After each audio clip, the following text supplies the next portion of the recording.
Well, you may recall that in our previous session, we got to know about the positioning of this class 10 chapter on forest and wildlife resources in India. This is from geography component of social sciences. We were also made aware about the backward and forward linkages of this chapter. You were also acquainted with learning outcomes and competencies to be developed through this chapter. In the later part of the discussion, we had learned few concepts like resources, conservation, habitat, ecology, biosphere and ecological system, etc. We had also learned about the concept of biodiversity and characteristics of biodiversity in India. You may still further recall that through activity, we have arrived at reasons for vivid biodiversity in India.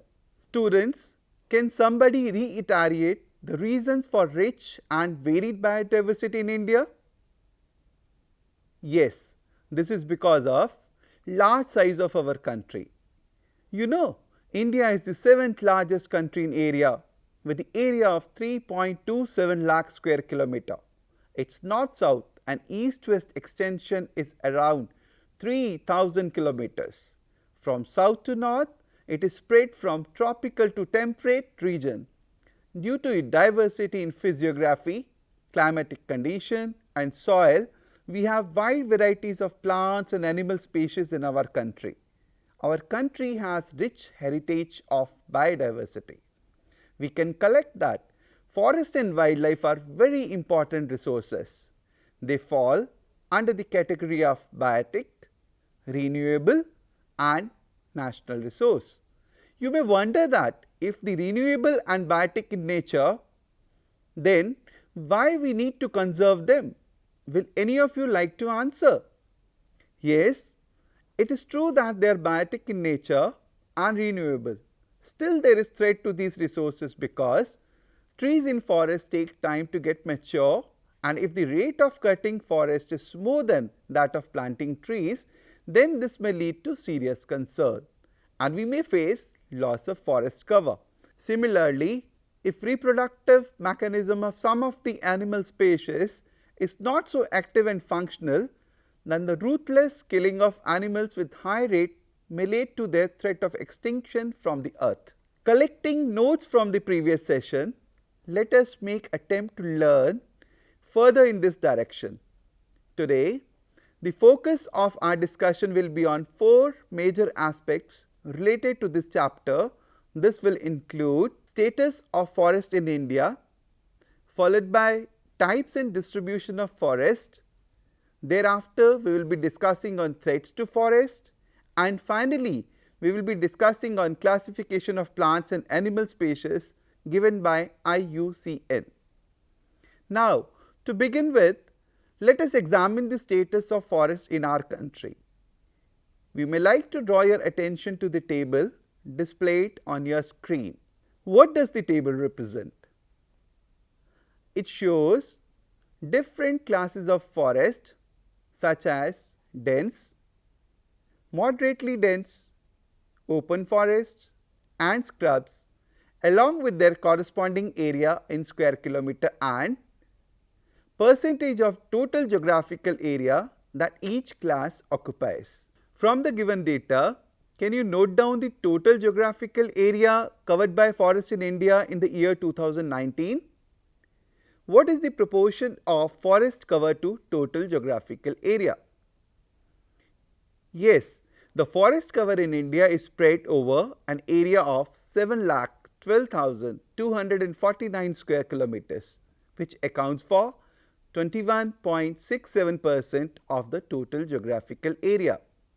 Now we may like to draw your attention to another visual where you can observe the share of different classes of forest in the year 2019. Here you may have a question in your mind that what are these classes of forest? You may note that these are very dense, moderately dense, open forest and scrubs. You may further note that the proportion of dense forest in India is less, whereas moderately dense forests and scrubs have almost equal share of around 10% of the total forest area. Students, some of you may like to know the clear-cut distinction among these classes of forest. For this, you need to make a closer observation of the visual. Do try to visualize the appearance of these classes, though the distinction can also be understood from the words itself, like very dense and moderately dense. Yet, let us try to observe the density of trees and the canopy of trees from these images and draw meaningful conclusions. We can reflect by saying in very dense forest, the canopy is very thick. Sunlight does not penetrate to the ground, whereas in moderately dense forest canopy is not so thick and trees density is also less. Then we have scrub as another class. Scrub is a type of vegetation associated with poor soils in the semi-arid environment in which plant growth is stunted or specially adapted to seasonal drought. Learners, you may be wondering that how data related to forest cover is collected. Well, in your previous class, you may have learned about census to count people in our country. But when it comes to data related to forest cover in India, we have organization called Forest Survey of India, located at Dehradun, capital of Uttarakhand. This Forest Survey of India comes under Ministry of Environment, Forest and Climate Change. This organization brings out data related to forest cover in India after every 2 years. Now, let us mark the city of Dehradun on an outline map of India, wherein the Forest Survey of India is located. Students, this Forest Survey of India also works for mapping of forest cover and share information on forest resources with us through published reports. Hope you all are clear about the source of data related to forest cover in India. Yes, as an extended activity, as an extended learning, you may visit their website www.fsi.nic.in and gather several resources material for your project work. Now, in order to understand the status of forest cover in India, let us observe the given bar graph. Students, what does the bar graph represent? Yes, the bar graph represents trend of forest cover in India from 1987 to 2019. And what does x and y coordinate represent in this bar graph? Yes, x coordinate represent years, whereas y coordinate represent percentage of forest cover to total geographical area of our country. What was the share of forest cover to the total geographical area in the year 1987? It was 19.49%. And what was the share of forest cover to total geographical area in the year 2019? It was 21.67%. Now, if somebody asks you, what is the trend of forest cover in India from 1987 to 2019? Then what will be your response? You may agree that the 32-year long journey witnessed the rise of little over 2% of forest cover despite an increase in the population of the country, rapid urbanization and tremendous pressure on resources like forests.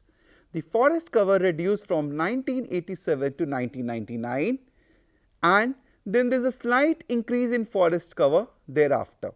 We conclude that India's forest cover had a roller coaster journey. You may note down your arguments in this regard. Now, in order to learn the pressure of population of forest resources, let us observe another bar graph. Students, what does this bar graph represents?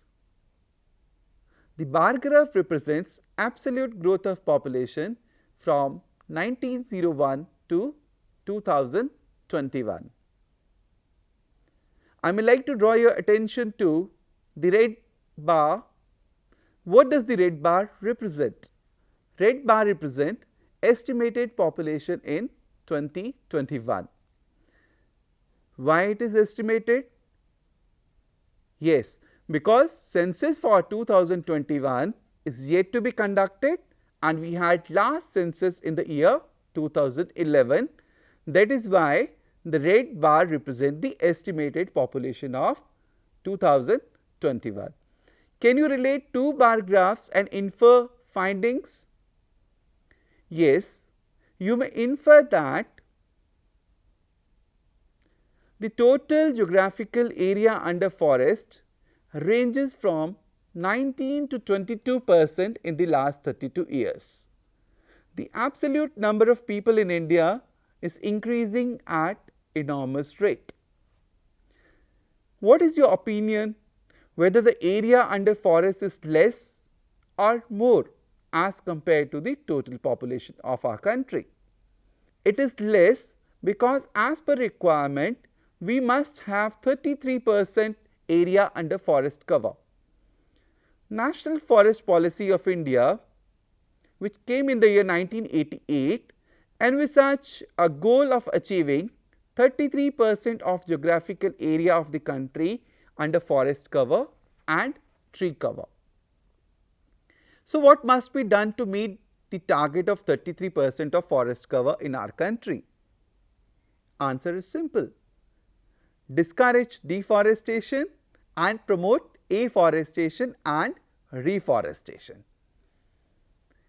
In the graph, you will also notice that there is apparent growth in forest cover after 1999. What is the possible reason for apparent growth of forest cover after 1999? This may be due to plantation by different agencies.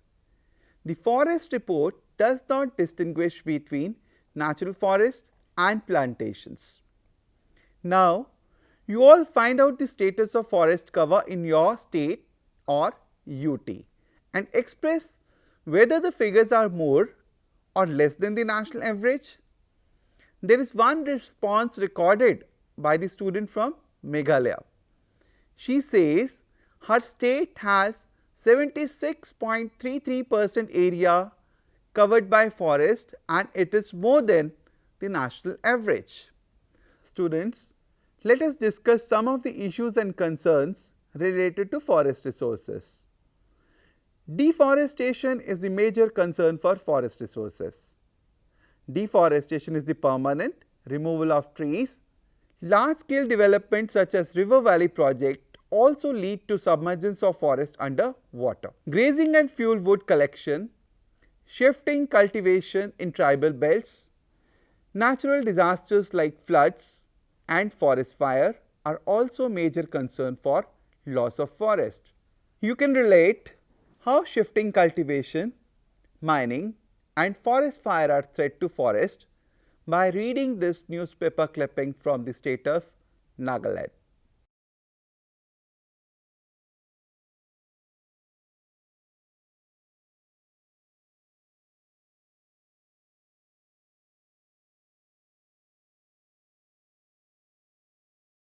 We can note that though at the national level figures related to percentage of forest cover are not changing much, but at the state level these figures are changing rapidly due to the rapid loss of forest cover. Now, let us discuss types of forests and distribution of forests in India. We know that forests need to be managed, controlled and regulated. You know who controls them? They are controlled by the government. Forest area is recorded as forest in the government records. Often this term is also written as recorded forest area. The recorded forest area is categorized into reserve forest, protected forest and unclassed forest. When it comes to reserve forest, it is an area notified under the provision of India Forest Act or the State Forest Act having full degree of protection. In reserve forest, all the activities are prohibited unless permitted. When it comes to reserve forest, it is an area notified under the provision of India Forest Act or the State Forest Act having full degree of protection. In reserve forest, all activities are prohibited unless permitted. When it comes to protected forest, it is an area notified under the provision of India Forest Act or the State Forest Act having limited degree of protection. In protected forest, all activities are permitted unless prohibited.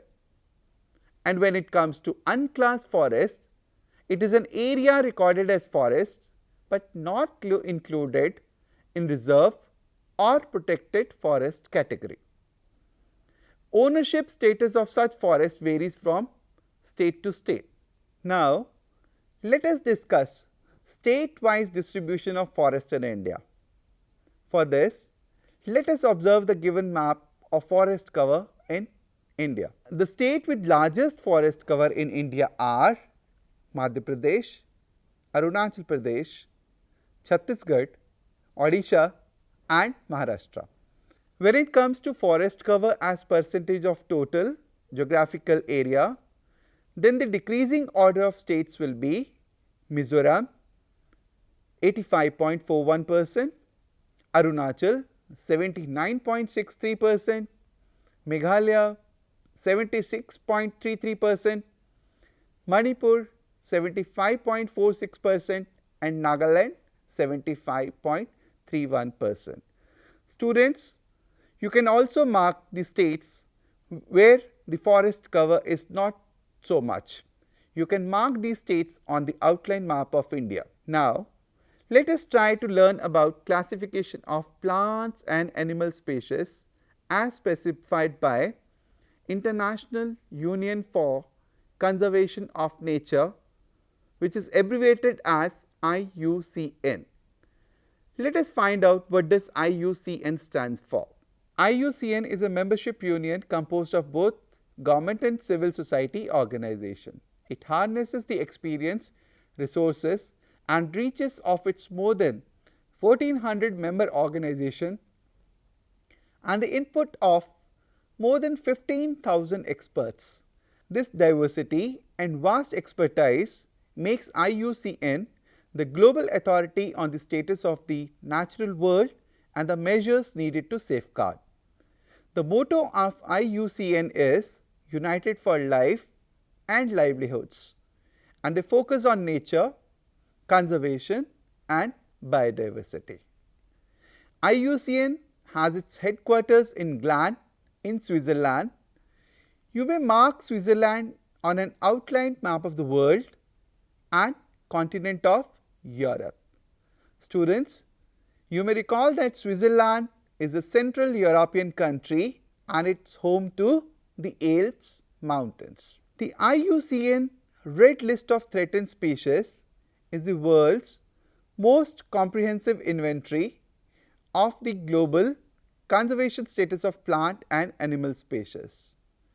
The Red List alarms that more than 31,000 species are threatened with extinction, that is 27% of all assessed species. IUCN uses a set of quantitative criteria to evaluate the extinction of risk of species. These criteria are relevant to most species and all regions of the world. The IUCN Red List categorizes, define the extinction risk of species assessed. The upper figure on the screen highlights 9 categories which extend from non-evaluated to extinct, critically endangered and vulnerable species are considered to be threatened with extinction. Out of these 9 categories, middle 5 require immediate attention as specified in the lower figure which appears on your screen. You may see some of the examples from endangered species from mammals like Javan rhinoceros, Malabar civet and Namdapha flying squirrel. Namdapha is a biodiversity park in Changlang district of Arunachal Pradesh. You can also see endangered birds like forest owlet, Indian vulture and Siberian crane. Further, you may be able to see endangered reptiles also, that include Bengal red turtle, ghadial and river terrapin.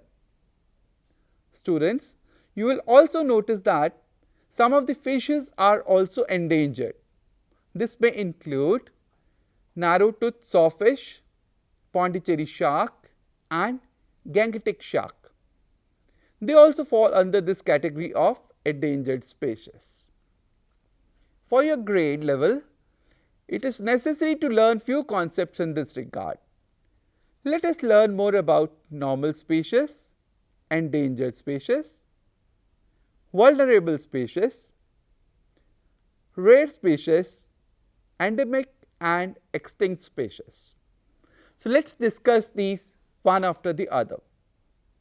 When it comes to normal species, they are the ones whose population levels are considered to be normal for their survival, such as cattle, sal, pines and rodents.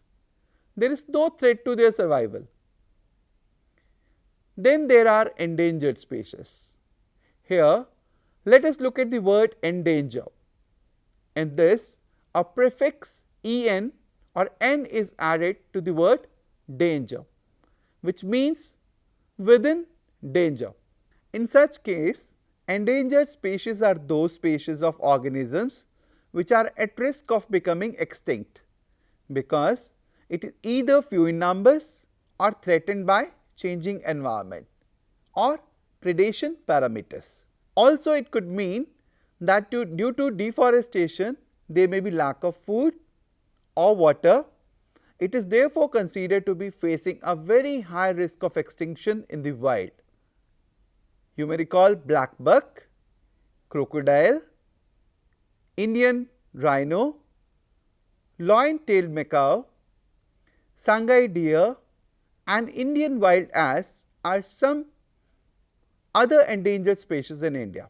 Then we have vulnerable species. The word vulnerable means exposed to the possibility of being attacked or harmed, either physically or emotionally. They need additional support, care, protection due to their neglect or risk. Thus, vulnerable species is a species which has been categorized by the IUCN as likely to become endangered under the circumstances. It is therefore considered to be facing a high risk of extinction in the wild. In India, blue sheep, Asiatic elephant and gangetic dolphin are examples of vulnerable species. Children, what does the word rare means? Yes, rare means unusual, uncommon, out of the ordinary, and thus it has value and we give importance. Thus, we have rare species with small population. The examples of rare species can be the Himalayan brown bear, wild Asiatic buffalo, desert fox and hornbill. You may observe that hornbill is a beautiful bird. It has special place in Naga culture. Students, now let us come to the term endemic. Endemic species are those which are only found in some particular areas, usually isolated by natural or geographical barriers. For example, there is Andamanese teal, Nicobarese pigeon, Andamanese wild pig and Mithun in Arunachal Pradesh. Now, there is one more category called extinct. Extinct means not existing from a very long time. A species becomes extinct when the last existing member of that species dies. Extinction therefore becomes a certainty when there are no surviving individuals that are able to reproduce and create a new generation. There are several reasons for extinction of animals. These reasons for extinction are either natural or anthropogenic. It may be due to lack of adaptation, climate change, loss of habitat, invasion by other alien species, overexploitation, tourism and encroachment. Examples of such species are the Asiatic cheetah and pink-head duck. Students, we hope you must have enjoyed learning today's session. Do gather more information on these endangered and extinct species. Next time again we will continue with this theme and will talk about conservation strategies for forest and wildlife in India. Till then, thank you and goodbye.